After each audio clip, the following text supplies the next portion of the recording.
بڑے اہم واقعات اس وقت ہو رہے ہیں دنیا میں، بہت اہم واقعات، اور بدقسمتی کے ساتھ ہم الجھ گئے ہیں اس میں. یہ جو یہاں پہ جو انٹرا ایلیٹ لڑائی ہو رہی ہے اور جو ہنگر گیمز ہو رہے ہیں، اور اس میں ہم سب الجھ کے رہ گئے. اچھا، اب عام ترین واقعات کیا ہو رہے ہیں؟ پہلی بات، سیکٹری بلنکن جو ہیں وہ 11ویں دورے پر پہنچے ہوئے ہیں اسرائیل. 11واں دورہ، ایک انتہائی لا حاصل دورہ. یعنی اگر وہ 25 تاریخ تک اس ریجن میں رہتے ہیں تو مجھے بتائیں کہ اس وقت جب کہ 2 ہفتے رہ گئے ہیں غالباً، یا 2 ہفتے سے بھی کم رہ گئے ہیں، 2 ہفتے رہ گئے ہیں، 14 دن امریکہ میں الیکشنز کو. تو سیکٹری بائیڈن جو ہیں، اور یہ جو اولڈ پلے بک تھی نا کہ جی وہ آئیں گے اور ایک وہ وہاں پر قرارداد پیش ہوگی سیز فائر کی، اور اس کے بعد وہ واپس جائیں گے، اور ان کے جانے میں نتن یاہو کہے گا میں نہیں مانتا بات، اور پھر وہ جاہریہ شروع ہو جائے گی، اور پھر وہ آئیں گے، پھر دورہ کر کے وہ ایک سیز فائر. یہ جو ہے یہ بدترین یہ ناکامی سے دوچار ہوا ہے. اور یہ سارا معاملہ سیکٹری بلنکن جو ہیں وہ موسٹ پرابلی امریکن ہسٹری کے ناکام ترین سیکٹری خارجہ کے طور پہ یاد رکھے جائیں گے. جہاں پر ہم نام لیتے ہیں کیسنجر کا، ہنری کیسنجر کا، اور باقی لوگوں کا کہ جی انہوں نے امریکن ڈپلومیسی میں ان کو یاد رکھا جاتا ہے مختلف حوالوں سے، وہاں میرا خیال ہے سیکٹری بلنکن کو اس لیے یاد رکھا جائے گا کہ ان کے دور میں جنگیں بھی شروع ہوئیں اور ٹرسٹ بھی ختم ہوا. مکمل طور پہ اب ان کی بات کو سننے کو تیار نہیں ہے. مجھے نہیں پتا کہ یہ اسرائیل کے بعد کس ملک میں جائیں گے، اور کون سا ملک ان کی بات کو سننے پہ تیار ہے، یا یہ ہے کہ کون سا ملک ایسا ہوگا جو جسے کہیں گے کہ میں سیز فائر دوبارہ شروع کرنا چاہتا ہوں، اور وہ ان کو بٹھائے گا اور وہ کہے گا کہ اچھا ٹھیک ہے ہم آپ کے معاہدے پہ عمل کرتے ہیں. پریزیڈنٹ بائیڈن سے انہوں نے اناؤنسمنٹ کروا دی. انہوں نے جو ہے وہ عرب ممالک کو ٹیلی فون کر کے انہوں نے کالیں ان کے ساتھ اناؤنسمنٹس کروا دیں گے جی سیز فائر ایگریمنٹ. پھر انہوں نے کہا ارجنٹ سیز فائر ایگریمنٹ، پھر انہوں نے کہا عید سے پہلے، پھر رمضان سے پہلے، پھر پچھلے رمضان سے پہلے. اور اس کا نتیجہ یہ نکلا کہ جنگیں جو ہیں پھیلتے غزہ تو ایک طرف، غزہ کا قتل عام تو ایک طرف جاری ہے، لیکن دوسری طرف اب لبنان تک بات پہنچ گئی. اور لبنان میں ایماس ہاسٹن پہنچے ہوئے ہیں. مجھے نہیں پتا کہ وہ وہاں پر کیا کر رہے ہیں، اور وہ ان کی بات لیبنیز کیوں سنیں گے، کیونکہ لیبنیز آرمی اب اس میں آ گئی ہے، اور ابھی حزب اللہ کا معاملہ نہیں رہا. اور 3 فوجی وہاں پہ لبنان کی فوج کے شہید ہوئے ہیں، اور لبنان کی فوج نے بھی جواباً جو اٹیک ہوا ہے اسرائیل پہ، اور وہ تل ابیب پہ ہوا ہے، اور تل ابیب پہ اٹیک ہوا ہے، اور اس قدر جو ہے وہ آپ سمجھیں کہ وہ سخت اٹیک تھا کہ تل ابیب میں ایمرجنسی ڈکلیئر ہو گئی. اور اس کے بعد حیفا پہ اٹیک ہوا، 2 اور فوجی اڈوں پہ اٹیک ہوا. تو لیبنن اس میں پراپر، اور انہوں نے معذرت کی ہے لیبنیز آرمی سے کہ ہم معذرت چاہتے ہیں کہ ہم نے آپ کے فوجیوں کو حزب اللہ کی جگہ، لیکن اس کے بعد جو آج بیروت میں ہاسپٹل وہاں پہ تباہ ہوا ہے تو اس میں بہت سے لوگ بیروت میں شہید ہو گئے. تو بات یہ ہے کہ اور پھر جو حزب اللہ وہاں سے، حزب اللہ نے، یہ حماس نے، حزب اللہ نے اسرائیل کے اوپر جو حملے کر رہے ہیں، گاڑیاں تباہ ہو رہی ہیں، فوجی ان کے مارے جا رہے ہیں. اور آج جو لیبنن کی فوج ہے اور حزب اللہ، انہوں نے مزید یہ کہا ہے کہ جن کے جو لوگ اندر آئے تھے یعنی لیبنن میں گھسے تھے تو ان کو انہوں نے یرغمال بنا لی ہے. اور اس کے ساتھ ہی جو ان کے بہت ہائی پروفائل جو ان کے آپ کہیں کہ جو یعنی ان کے کمانڈر وہاں پہ، ان کمانڈر کو بھی انہوں نے جو ہے وہ وہاں پہ مار دیا ہے. وہ کمانڈر جو ہیں وہ بھی ان کے مارے گئے ہیں، جو 401 بریگیڈ کے تھے، احسان دکسا، اس کو بھی انہوں نے مار دیے، وہ بھی آج مارے گئے ہیں. تو مطلب ہے کہ ان کا نقصان بہت زیادہ اسرائیل کا ہو رہا ہے. لیکن اب یہ ہے کہ اب سیز فائر کون کروائے گا؟ سیز فائر کروانے کے لیے غالباً ایک دوسرا اجلاس آج شروع ہو گیا ہے، اور اس کے اوپر اب دنیا کی نظریں، ساری دنیا کی نظریں، اور وہ شروع ہو گیا ہے کزان میں. ٹھیک ہے، تاتارستان کا دارالحکومت جس کا کل ذکر ہوا تھا، برکس کا اجلاس وہاں پہ شروع ہوا ہے. اچھا، برکس کا جو اجلاس وہاں پہ شروع ہوا ہے، اس سے پہلے برکس میں ایک تو ایران کے صدر وہاں پہ پہنچ رہے ہیں. یہ بات ہم کافی دنوں سے ڈسکس کر رہے ہیں کہ وہاں پہ ایران کے صدر پہنچ رہے ہیں. لیکن اس میں امپورٹنٹ بات یہ ہے کہ ایران کے صدر کو وہاں پر جوائن کریں گے ایران کے وزیر خارجہ عباس اراغچی. اور عباس اراغچی جو ہیں وہ 1 اکتوبر کے بعد، یعنی جب سے اٹیک ہوا ہے اسرائیل پہ ایران کا 200 میزائلز کا، اور آج ہو گئی ہے 21-22 تاریخ ہو گئی ہے،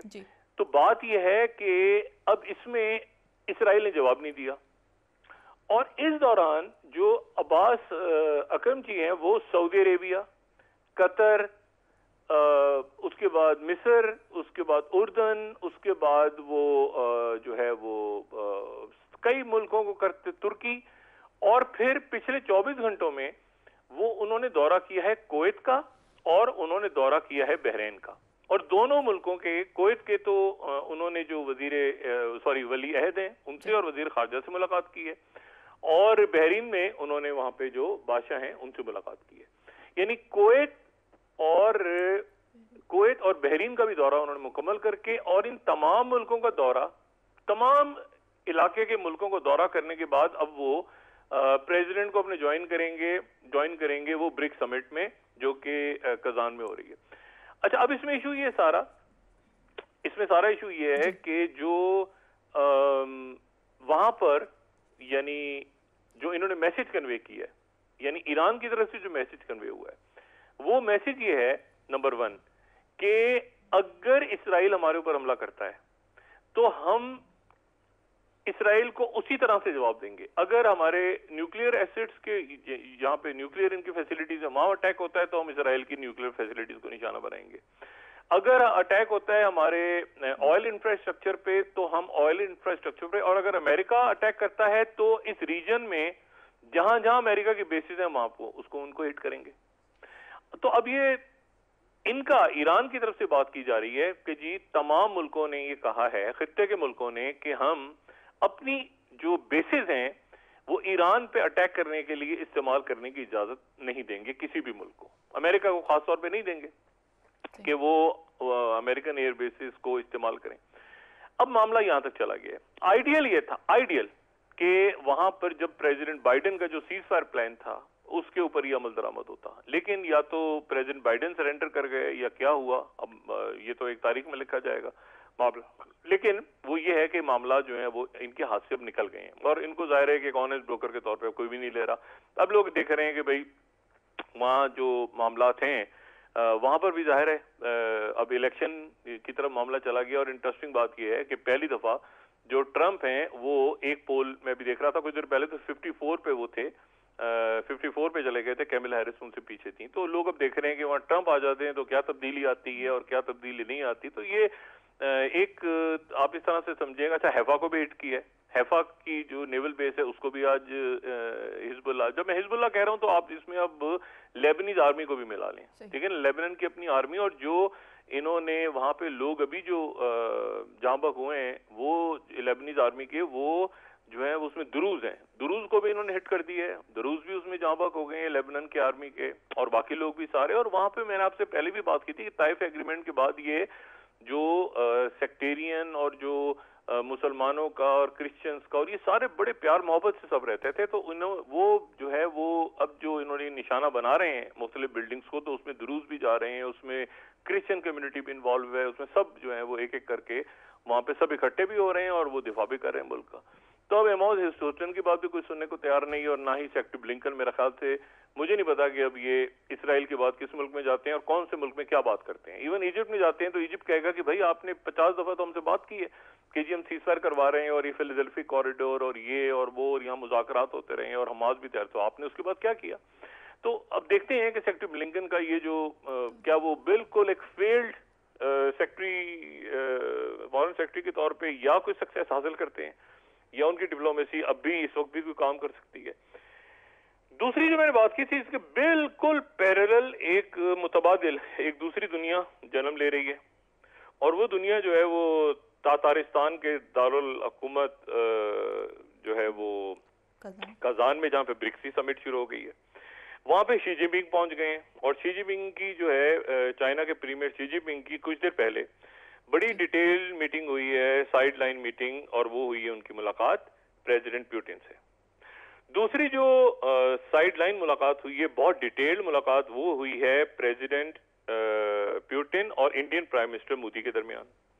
اور یہ ملاقات اس لیے امپورٹنٹ ہے کہ اب اس ملاقات میں ایک تو ملاقات وہاں پر ایکسپیکٹڈ ہے، متوقع ہے، پریمیئر شی جن پنگ کی اور Indian prime minister Narendra Modi کی، اور اس سے پہلے جو ہے وہ چائنا کی طرف سے بھی آج یہ بات کی گئی ہے، چائنا کی طرف سے، اور یہ میں 9th سلائیڈ اگر ہماری پروڈکشن ٹیم نے تیار کی ہو، China India have reached the resolutions on border related issues, Chinese foreign ministry, ٹھیک ہے نا، ان کی طرف سے بات ہوئی ہے. تو یہ جو ہے یہ انہوں نے بھی یہ اعلان کیا ہے کہ جی ہم جو ہیں وہ ریزولوشنز پہ بارڈر ریلیٹڈ ایشوز کے پہنچ گئے ہیں. اچھا اب یہ ریزولوشنز کی ڈیٹیل ظاہر بعد میں آئیں گی کہ ڈس انگیجمنٹ ہے، لیکن یہ ڈس انگیجمنٹ ہے، یہ جو ہے پیٹرولنگ تو دوبارہ ظاہر ہے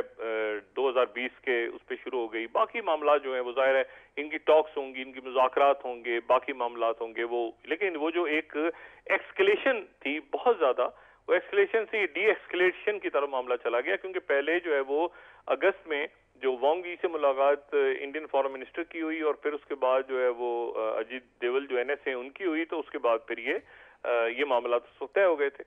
اچھا اب یہ چائنا کی طرف سے بھی انڈورسمنٹ ہو گئی، تو ایک ماحول بن گیا وہاں پہ کہ شی جن پنگ اور پرائم منسٹر مودی کی ملاقات بھی ہو سکتی ہے، اور غالباً ہونے جا رہی ہے. اچھا اس کے ساتھ ہی جو ایران کے پریزیڈنٹ ہیں ان کی ملاقات بھی پرائم منسٹر مودی سے، جو ایران کے ذرائع ہیں وہ کہہ رہے ہیں کہ ان کی بھی ہونے جا رہی ہے. تو اگر ان کی ہونے جا رہی ہے تو پھر امریکہ کہاں کھڑا ہے اور اسرائیل کہاں کھڑا ہے؟ اور اسرائیل جو ہے ظاہر ہے کہ وہ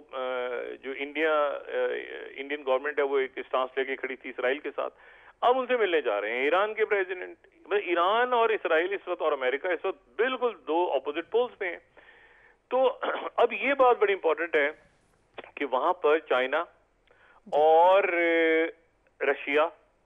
اچھا رشیا کی اور پرائم منسٹر مودی کی ملاقات تو ایسا وہ تو ٹھیک ہے، ان کے تعلقات تو اچھے ہیں، لیکن چائنا کی ملاقات، ان کے پریمیئر کی ملاقات ایک بڑا بریک تھرو ہوگا، اور اگر اس میں ایران کے پریزیڈنٹ کی ملاقات ہوتی ہے تو بھی بریک تھرو ہوگا. انڈیا کہاں تک جائے گا چائنا اور رشیا کی طرف، اور کہاں تک دوری اختیار کرے گا برکس سے اور چائنا سے اور رشیا سے، اور کہاں تک جو ہے اس کو امریکہ دیکھ رہا ہوگا، کیونکہ اب یہ میں نے کہا نا کہ ملکوں کے لیے بڑے اہم فیصلے کرنے کا وقت ہے کہ بھئی ہم نے کس طرف جانا ہے، کس طرف، مطلب اس کی بیلنسنگ ایکٹ جو ہے وہ بڑے ایک آپ سمجھے بہت امپورٹنٹ ہے کہ کہاں تک بیلنس کون سا ملک کر پاتا ہے. ٹھیک ہے، دیکھیں چائنا کو تو بیلنس کرنے کی ضرورت نہیں ہے، ایران کو بھی بیلنس کرنے کی ضرورت نہیں ہے، انڈیا کا بیلنسنگ کہاں تک ہوتی ہے یہ دیکھنا ہے. نہ رشیا کو ضرورت ہے بیلنسنگ کرنے کی، نہ برازیل کو ضرورت ہے. تو یہ انڈیا کے لیے ایک بہت امپورٹنٹ میرے خیال سے ان کی فورن پالیسی میں، جو کہ آگے ان کی کئی دہائیوں تک ظاہر ہے انڈیا پھر اسی پہ چلے گا کہ وہ کیا ایسٹ کی طرف آتے ہیں یا چائنا کی طرف جاتے ہیں اس مرحلے پہ، یا وہ جو ہیں وہ جاتے ہیں امریکہ کی طرف، ویسٹ کی طرف. ایک بات، دوسری بات یہ ذہن میں رکھیں کہ جو برکس کی سمٹ ہو رہی ہے، ایک تو برکس جو ہے ایک بڑا انٹرنیشنل آرڈر بنانے کی برکس بات کر رہا ہے، کئی ملک اس میں شامل ہونے جا رہے ہیں، سعودی عربیہ بھی اس میں آ گیا ہے، ایتھوپیا بھی اس میں آ گیا ہے، ایجپٹ بھی اس میں آ گیا ہے، تھائی لینڈ بھی اس میں آ رہا ہے، پاکستان بھی آ رہا ہے، اس میں ترکی بھی آ رہا ہے، اس میں باقی ملک بھی آ رہے ہیں. لیکن ایشو سارا یہ ہے کہ کیا یہ ڈی ڈالرائزیشن کی طرف جا رہے ہیں؟ ڈی ڈالرائزیشن کی طرف جا رہے ہیں تو کیا گولڈ کو، کیونکہ دنیا کا جو 20% گولڈ ہے، 20% گولڈ سونا، وہ جو ہے وہ برکس ممالک کے پاس ہے، اور برکس ممالک میں سے جو 74% سونا ہے تقریباً وہ چائنا اور رشیا کے پاس ہے. تو اگر تو ڈی ڈالرائزیشن کی طرف جا رہے ہیں تو کیا ڈی ڈالرائزیشن اگر ہوتی ہے تو پھر جو دوسری کرنسی لاتے ہیں تو کیا وہی کرنسی ہوگی جو کہ جس کو گولڈ کے ساتھ لنک کیا جائے گا، جیسے 71 تک ڈالر ہوتا تھا اور پھر نکسن دور میں وہ ختم ہو گیا تھا. تو یہ جو ڈی ڈالرائزیشن ہے اس کے لیے بھی، اور دیکھیں ملکوں کے درمیان آپس میں تو ٹریڈ ہو رہی ہے، پاکستان بھی آئل لے رہا ہے تو کسی اور کرنسی میں لیتا ہے، انڈیا بھی لیتا ہے تو کسی اور کرنسی میں لیتا ہے، رشیا بھی اگر بیچ رہا ہے کسی ملک کو، چائنا کے ساتھ ٹریڈ ہو رہی ہے تو ظاہر ہے کسی اور کرنسی میں، کرنسی تو دوسرے ملکوں کی چل رہی ہیں ہر جگہ. لیکن ایشو سارا یہ ہے کہ جو ہے وہ عام طور پہ یہ کوئی انہونی بات نہیں ہے، عام طور پہ اگر آپ باہر جاتے ہیں کسی ملک میں اور وہاں جا کے اپنا کریڈٹ کارڈ یوز کرتے ہیں تو وہ پوچھتے ہیں آپ سے کہ ڈالر میں کریں گے کہ لوکل کرنسی میں کریں گے. ہر ملک میں یہ سسٹم ہے. آپ یو اے میں چلے جائیں اپنا کریڈٹ کارڈ یوز کریں تو وہ سپر مارکیٹ والا آپ سے پوچھے گا کہ جی ہم اس میں درہم میں آپ کے پیسے کاٹیں یا ڈالرز میں کاٹیں. ٹھیک ہے نا. تو اگر آپ ان سے کہتے ہیں کہ لوکل درہم میں کاٹیں تو وہ آپ کو کہتے ہیں کہ اچھا جی اس پہ ڈائریکٹ ٹرانزیکشن ہو جائے گی تو آپ کے پیسے بچیں گے, ڈالر کے تھرو نہیں. تو یہ تو آلریڈی سسٹم چل رہا ہے. ہر ملک میں آپ جاتے ہیں تو اس ملک میں لوکل کرنسی کا بھی آپشن ہوتا ہے کریڈٹ کارڈ پہ, اور ڈالر کا بھی ہوتا ہے. ایشو یہ ہے سارا کہ جب آپ اس کو بڑے لیول پہ لے جاتے ہیں, گلوبل لیول پہ, اور گلوبل لیول پہ ایک ٹریڈ شروع ہو جاتی ہے کہ نہیں جی ہم نے ڈالر کو یوز نہیں کرنا بلکہ لوکل کرنسیز میں ہی پاکستان نے آئل لینا ہے کسی ملک سے, تو اور یقیناً پاکستان دوسری کرنسیز میں ہی لیتا ہوگا, میرا جاتا خیال ہے دوسری کرنسیز میں ہی لے رہا ہے. بھائی وہ ڈالر میں کیوں دے گا, وہ ریال یا باقی ایک عرصے سے ایسے ہی ہوتا ہے.